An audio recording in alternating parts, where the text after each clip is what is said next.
Television is truly a ubiquitous technology in homes around the world. I mean, you know these numbers better than I do. That's true. We know that there are televisions in 1.3 billion households worldwide. We know that people watch more television than they spend time on the internet, 25 times more television than they spend on the internet. And we know that, televisions help organize time and space and social relationships. I mean, it's really hard to get past just how ubiquitous they are as a technology. So one of the things I always think is our challenge at Intel is trying to get the engineers and everyone we work with to understand just how different PCs and TVs are. Yeah, and that is a challenge because as broadband and broadcast converge, there is going to be a lot of similarity in the computational back end to these devices, and Intel has historically thought about this as well. It's the same computational back end. We have to put a different, pretty front end on it, and we'll call it a TV versus a PC versus a connected set-top box, that type of thing. And our work has been to convince the engineers that television truly is a very different experience, a very different device in homes around the world than a PC. So when you pause to reflect on the ways in which it's different, are there a couple of key things that you'd tease out as being the kind of critical ways that televisions and PCs are different from one another? Yeah, I'd say there's 4 different ways. The first is that TVs are placed differently in homes, and they have a very different history in homes than PCs do. They're given prime real estate. They're the device or piece of furniture around which all other furnishing decisions are made. Unlike a PC, which tends to get what we call ghettoized into a corner, not given that type of important role. And that leads into one of the second major ways that television differs, and that's that it's a social technology. And the reason why it's getting that prime real estate is because there's multiple people using it all at once, usually different people over the course of a day. But it's not a personal technology in the same way that the PC is a personal technology. Absolutely. Also strikes me when I look at the work you've done and that we've been doing really for 10 years, when I think about the work we've done at Intel thinking about television, it strikes me there's a couple of other ways that are kind of critical, right? One is around the simplicity of television, and when I reflect on the kind of things people have told us about why they love their televisions and why their PCs frustrate them, it has to do with the fact that televisions so rarely break down. I mean, you have those They're lovely very stories. reliable. Exactly, of televisions that just never died. I've had this television since 1965 and it still works. There's something you never hear people say about their PCs.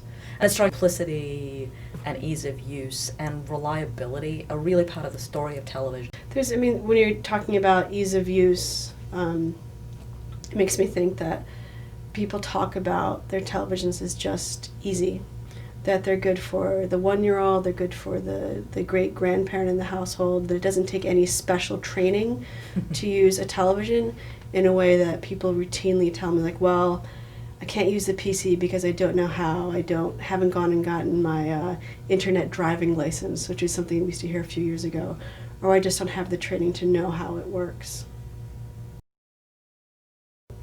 I've been here 4 years and you've been here 10 years. What type of data set are we talking about when we say that we represent user experience at Intel?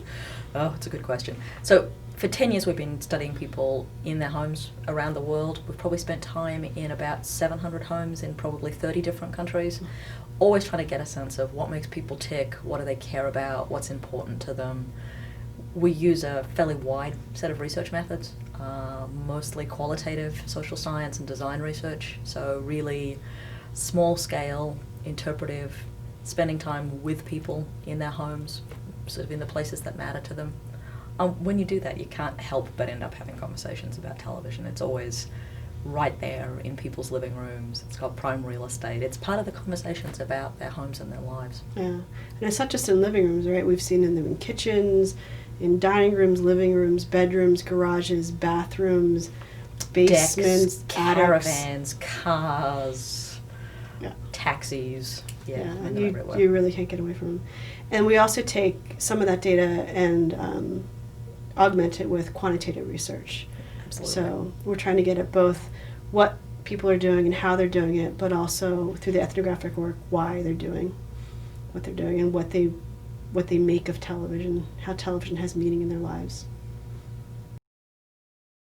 As we look across all that data we've collected, Alex, about TVs, are there a couple of kind of key ways in which you think it's different than the PC? Yeah, there's three primary ways. The first is that televisions are given prime real estate in homes in ways that PCs are not. They're the object around which all other furnishing decisions are made. And this relates to the second way that they're different, and that is that televisions are social devices, and they're given this prime real estate so that as many people as possible can use it at the same time. You have multiple users, different users over the course of a day, singing karaoke, watching TV, playing video games. And finally, TVs are seen as uncomplicated, reliable, and easy to use. That they're good for everyone in the household from 2 to 99, that they don't break down or get blue screens of death, and that they're easy. You can just turn it on and use it. You don't have to put a lot of input into it. So Genevieve, given that we know so much about current practices about television and what people aspire to do, what do you think are the key lessons for the future of television? Oh, that's a good question. I think there's a couple of things. I think there's a challenge across the industry from everyone from UI designers to technologists, is that I think we have to work out how to preserve the simplicity of television. I think it's a very high bar there for usability, and I think we have to work out how to manage the complexity that the internet and broadband brings into the television space and preserve the simplicity and wonder of it as a device. I think there's a second piece of a challenge about how we start to manage that complexity. So how do we think about what the next generation of electronic program guides look like? Mm-hmm. How do we think about the next generation of set-top boxes?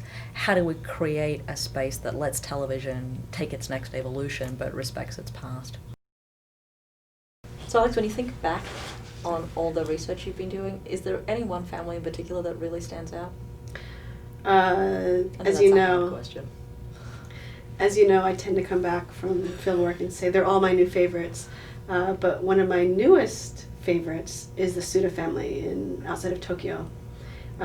We tend to think of U.S. families as being kind of TV crazy and having TVs all over the house. And what we've been finding most recently is that all around the world, people have a lot of TVs in their house.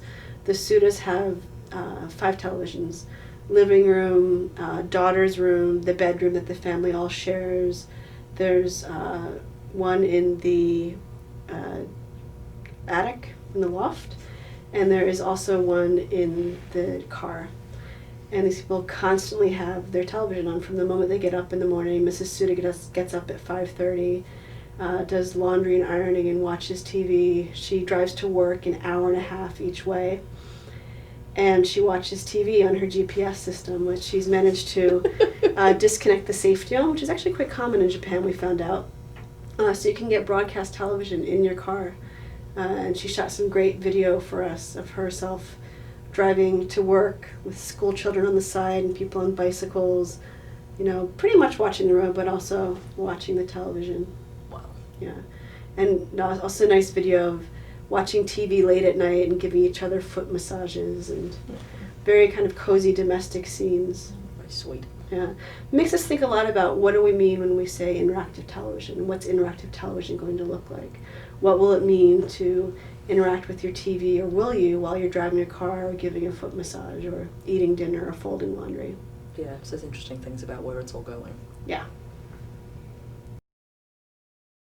So, do you think we've changed the conversation in Intel?